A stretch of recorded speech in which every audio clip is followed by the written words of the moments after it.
Good morning, everybody. It's the Savagestacker. So, trying to come up with some content here, and one thing that's been on my mind lately is how stacking has changed since I started stacking only four short years ago. I mean, it went by like that, quick, super fast. And at the beginning of stacking for me, it was, get a little gold and get some, government minted bullion, get some nice, let's take a look here. Get some nice eagles, put them in the stack, right? And I was buying quite a bit of eagles at the beginning, quite a bit. And probably picked up, I would say, I don't know. I was trying to do the monster box challenge and try to get a full monster box of eagles. And I made it to I think 14 tubes total. Then I've sold some tubes since then. And got some more and then sold some tubes. And recently just sold, a bunch more tubes of eagles. And trying to stay away from the government minted bullion.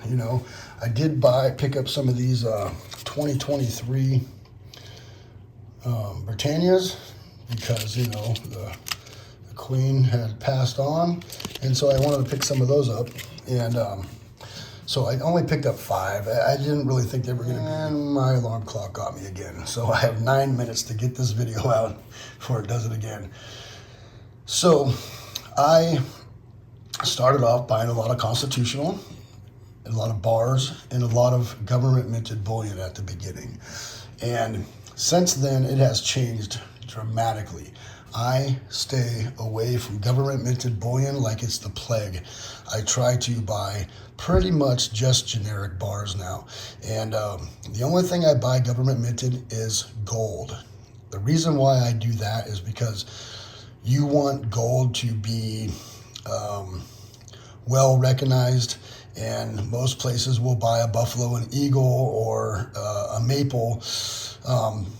And no questions asked. But if you go in there with bars or break apart bars or things like that, things of that nature, that stuff is faked quite often. So the LCSs try to stay clear of the 1 ounce gold bars in the assay little case, They try to stay away from those as much as they can. They will buy them, and that's usually if they have a VR machine or a Metalytics machine. But in most cases, they will buy a buffalo, no questions asked ever. They'll buy it right now. Maples, Britannias, eagles, all that. But with my silver, I try to buy the cheapest I can find. And that's because there's just so many more options out there for silver that, you can just... Silver is pretty much silver at any given time. There are added layers of value, like with vintage, right? But for the most part, I try to buy generic silver, and I try to buy bars because it's easy to stack and store, or tubes of generic rounds, right? And I usually don't buy the generic rounds just because they cost more per ounce than the bars do. So I usually stick with the bars because I get a better deal. Now, at the beginning of my stacking journey, I would buy a lot of things like this, thinking I'm going to flip these coins. And then what happens is that I end up buying a tube of the Royal Fortune Black Flag series, or the Queen's and Revenge, and I never flip them. I'm too busy. I just don't have the time for flipping anything right now. And I would really like to get into it, but I just don't have the time. Never really do. So stacking has changed just dramatically because of premiums over the last couple of years. And I stay as far away from government minted bullion now than I possibly can. The only thing I buy that's government minted is my gold and constitutional silver, which is kind of hard to justify buying lately because it is so expensive. I mean, in some cases it's $24 face value. $24, that's like $32 an ounce for something that is circulated, not in perfect condition. It's too expensive. So if you can find a good deal, $18, $19, $20, $21 an ounce, or dollar face value on 90% or constitutional silver, I would jump on it. And that's the only reason why I bought these halves here, because I got them for $20 face.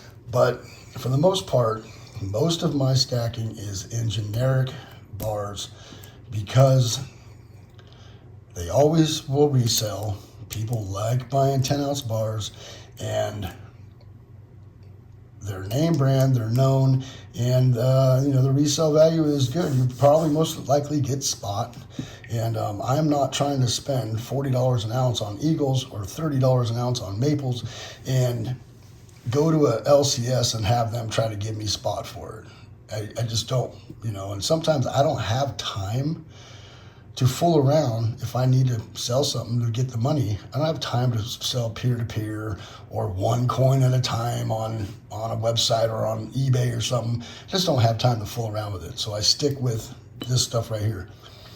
But what I want people to take away from this is buy what you like. If you like government minted bullion and you think it's going to have a better resale value down the line, then go for it. If you like vintage because it's going to have added layers of value down the line, then go for it.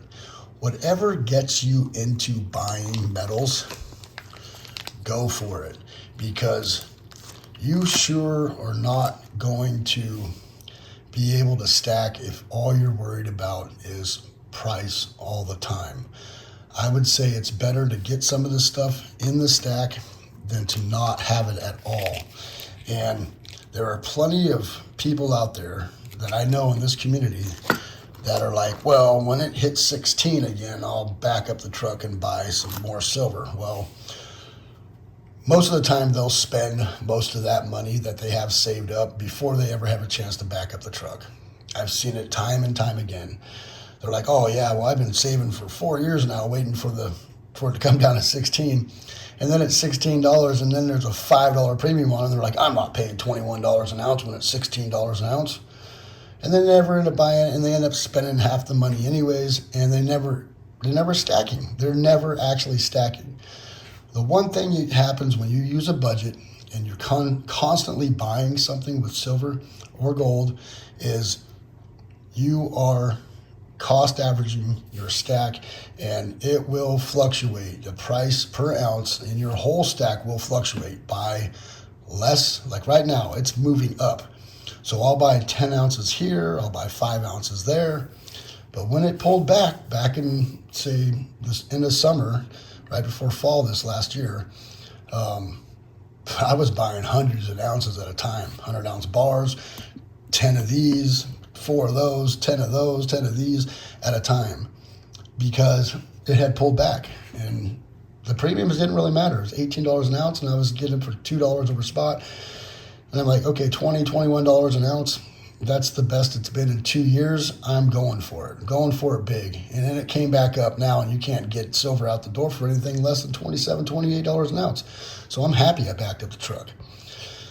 So for the people out there that keep saying that, yeah, my buying opportunity will be $16 an ounce, be careful with that. Be careful with that, because you may not see that.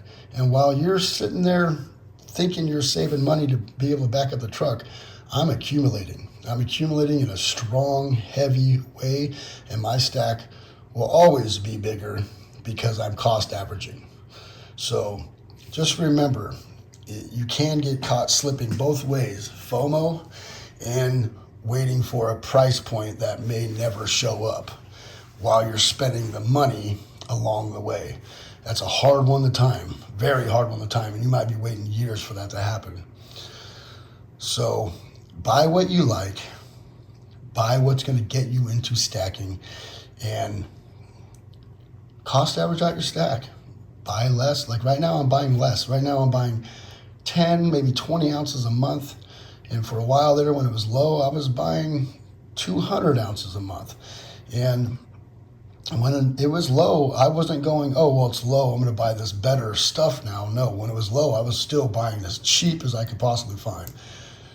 This was $1.65 over spot when I bought these.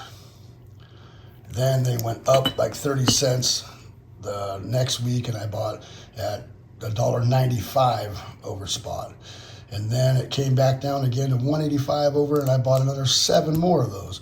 And I'm very happy that I did, and it was at a good spot. Everything was right here, all this stuff here, plus much more, was under $22 an ounce. And I was able to back up the truck and do really well. And that is going to help out the rest of my purchases throughout the year, because maybe these, my alarm clock got me again.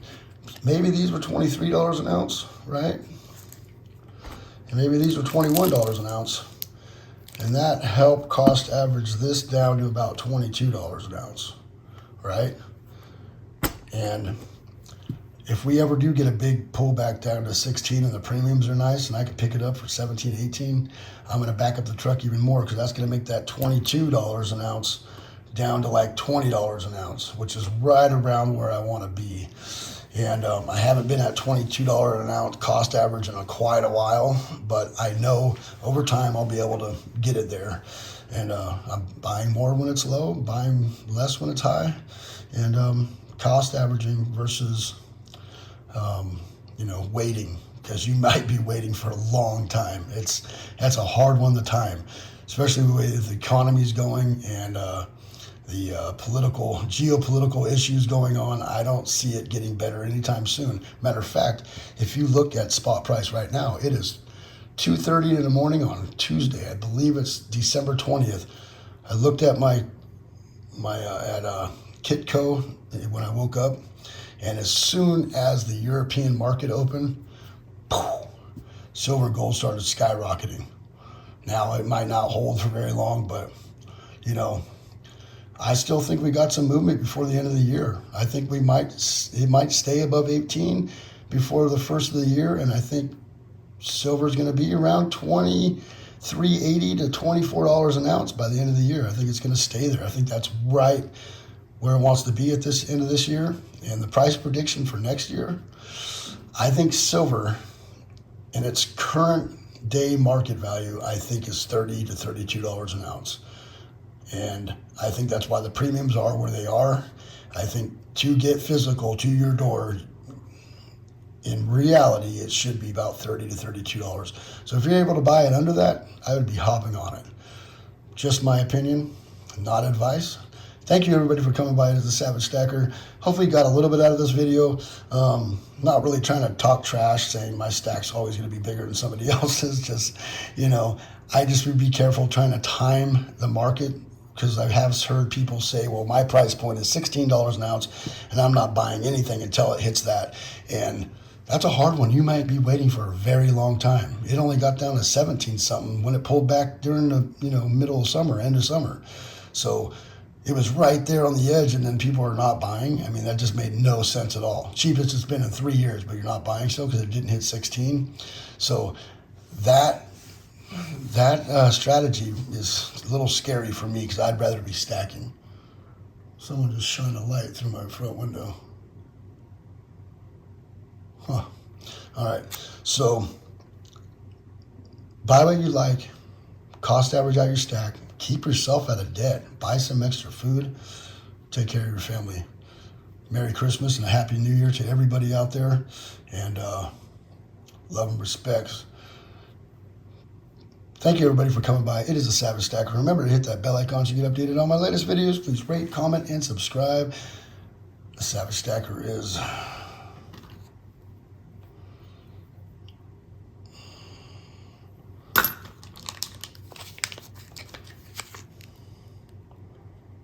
over and